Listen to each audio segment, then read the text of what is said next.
గొల్లపూడి మారుతీరావు.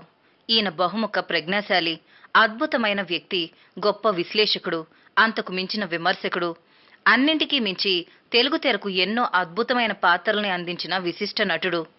ఆయన్ను అప్పటి సినీ ప్రేక్షకులు ముద్దుగా గెద్దముక్కు పంతులు అని పిలుచుకునేవారు.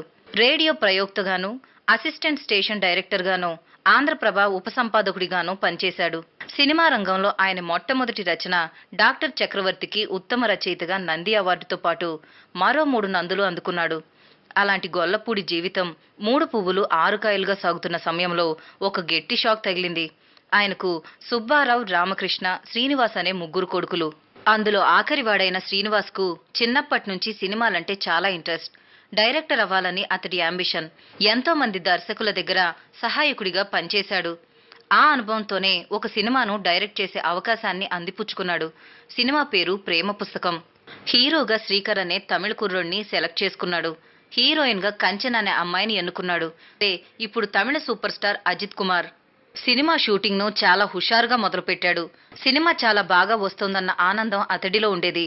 తన తండ్రి నుంచి సలహాల్ని కూడా తీసుకుని రోజూ షూటింగ్ ను తాను అనుకున్నది అనుకున్నట్లుగా తీసేవాడు. అది 1992 ఆగస్టు 12. రోజులాగే ఆ రోజు కూడా షూటింగ్ మొదలు పెట్టాడు శ్రీనివాస్. Vizag beach location. అక్కడ ఒక బండ మీద హీరోయిన్ మీద ఒక షాట్ తీస్తున్నాడు. ఇంతలో ఒక పెద్ద అలొచ్చి వెళ్లిపోయింది. అప్పుడు చూస్తే డైరెక్టర్ శ్రీనివాస్ ఎవరికీ కనిపించలేదు. యూనిట్ అందరూ షాక్. వారంతా తేరుకున్నాక చూస్తే ఇంకేముంది, శ్రీనివాస్ ను ఆ అల మింగేసింది.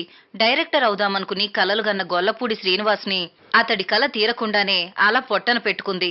శవాన్ని పోస్టుమార్టం కోసం పంపించారు. ఆ విషయం ఇంకా గొల్లపూడి మారుతీరావుకు తెలీదు. ప్రమాదం జరిగిందన్న కబురందుకుని గొల్లపూడి హాస్పిటల్కు వచ్చారు. ఇంతలో పోస్ట్ మార్టం గది నుంచి ఒక వ్యక్తి వచ్చి గొల్లపూడితో సార్ శవాన్ని తీసుకువెళతారా అని అడిగాడు. అంతే. గొల్లపూడి ఒక్క నిమిషం ఏం జరిగిందో అర్థం కాలేదు. ఆ తరువాత ఆయన శోకసంద్రమైపోయారు. ఆయన్ను ఆ పరిస్థితుల్లో ఓదార్చటం ఎవరి తరం కాలేదు. కొడుకు మిగిల్చిన సగం సినిమాను చివరికి ఆయనే పూర్తి చేసి విడుదల చేశారు. ఇప్పటికీ గొల్లపూడిని తన కొడుకు మరణం వెంటాడుతూనే ఉంది.